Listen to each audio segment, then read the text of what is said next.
Olá, meu nome é Alexandre Teniense, eu sou advogado especialista em direito digital. Estou aqui para conversar com vocês sobre a minha opinião pessoal acerca da prisão do vice-presidente do Facebook, sob uma ótica de um advogado que milita diariamente nessa área do direito digital.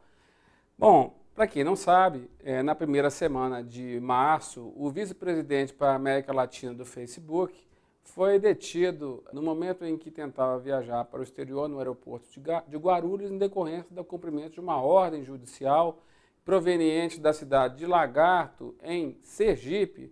Isso porque o Facebook havia resistido de não cumprir a revelação de dados cadastrais que estavam originados no WhatsApp, que poderiam subsidiar a investigação de um inquérito para poder desbaratar uma quadrilha de tráfico de drogas naquele município.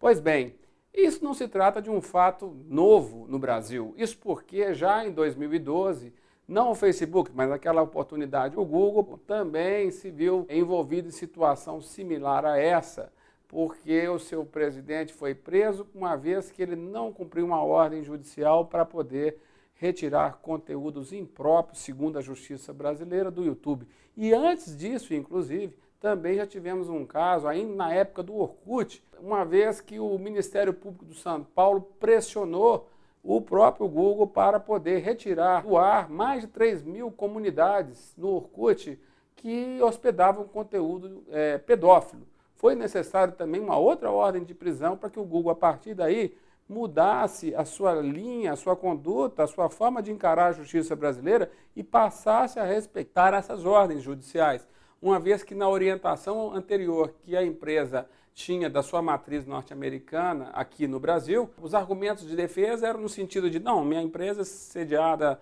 em Mountain View, na Califórnia, eu não sou alcançado pelas decisões brasileiras e por isso eu não tenho até meios técnicos para retirar esse conteúdo. Cá entre nós, ouvir disso da empresa mais poderosa em termos de internet no Brasil acaba sendo até um certo ato jocoso, né? Porque evidentemente isso não justifica de forma alguma. Se a gente for parar para analisar bem essa questão envolvendo essas disputas, saindo um pouco do plano brasileiro, indo para o plano mundial, fica evidenciado que existe hoje no nosso mundo digital uma disputa muito forte. De um lado, o Estado e do outro lado, as grandes empresas que estão dominando cada vez mais parte da infraestrutura, da arquitetura da internet, são grandes potências de marketing e de mídia digital.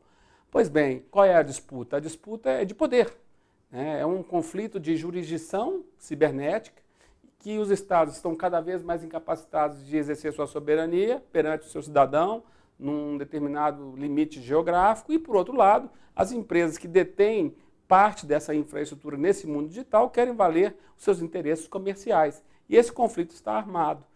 Só para dar um exemplo, como é que esse problema não se restringe só ao Brasil, ainda agora no mês de março, nos Estados Unidos, tivemos um conflito semelhante envolvendo a Apple e o FBI, este último órgão estatal querendo que a Apple seja pressionada para poder revelar dados que estavam criptografados no iPhone de um terrorista que participou de um tiroteio na cidade de San Bernardino, na Califórnia. E a Apple resistindo, não se sentindo obrigado a revelar os dados cadastrais acerca disso, argumentando isso com base no artigo 1º da Constituição americana. É óbvio que a legislação brasileira é muito mais restritiva do que a legislação norte-americana, que tem uma amplitude muito maior em termos de liberdade de expressão. Aqui no Brasil a história é diferente em relação a isso. E outro problema que aconteceu, que também foi amplamente divulgado, foi o bloqueio do WhatsApp através de uma ordem judicial proveniente do estado do Piauí. Qual que é a particularidade específica em relação a esse caso da prisão do vice-presidente do Facebook? É que o Facebook alega, na sua defesa, que o WhatsApp é uma empresa diferente, é uma empresa que tem sede no exterior, não tem escritório de representação no Brasil. É muito interessante esse posicionamento, porque o WhatsApp hoje, a empresa que detém a maior popularidade de mensagens instantâneas no Brasil, com mais de 100 milhões de usuários. E essa alegação, no meu ponto de vista, do Facebook, não procede absolutamente, sobretudo em razão do artigo 11º, parágrafo 2º do Marco Civil da Internet, que entrou em vigor em meados de 2015. Esse artigo parece que foi, inclusive, escrito para o próprio Facebook e o WhatsApp. Vejam vocês que ali está preceituado que quando uma empresa exerce atividades no Brasil, né, oferecendo serviço ao público brasileiro, mesmo que sediada no exterior, mas que tenha pelo menos um integrante do grupo econômico com escritório no Brasil de representação, obviamente essa empresa sediada no exterior se vê obrigada a cumprir a ordem judicial brasileira. Sinceramente, algo mais taxativo e mais claro em relação ao que está previsto nessa lei, impossível para que o Facebook, evidentemente, mude a sua forma de agir e passe a respeitar as ordens judiciais brasileiras que alcancem o WhatsApp. E por que o WhatsApp não está presente no Brasil? Por vários motivos. Não quer, evidentemente, se sujeitar à legislação brasileira ou mesmo suportar o ônus do que seria contingenciar diversas medidas judiciais que são endereçadas diariamente para poder revelar dados cadastrais, uma vez que ali acontecem ilícitos de toda natureza, com volume certamente muito expressivo, né? Então, não há que se falar em que o WhatsApp goza, né, de um paraíso fiscal de não cumprir as ordens judiciais brasileiras. Isso não procede. Na verdade, o Marco Civil da Internet é taxativo. É necessário que o Facebook passe a colaborar com a justiça brasileira e não venha também a colocar como defesa que isso afetaria a privacidade do cidadão. Não é questão de violar o sigilo de dados, mas pelo menos de revelar dados que possam fazer a rastreabilidade da identificação da autoria. Esse caso, por exemplo, que eu mencionei há pouco, envolvendo o Google, que também teve a pressão com a prisão dos seus diretores, foi decisivo em relação à mudança de rumos, em relação à postura da empresa quanto ao cumprimento de ordens judiciais. Vários advogados penalistas, eu li diversos comentários, se posicionaram no sentido de que a lei penal brasileira não foi respeitada, que havia, evidentemente, situações que revelavam que essa prisão foi muito extrema para esse tipo de delito.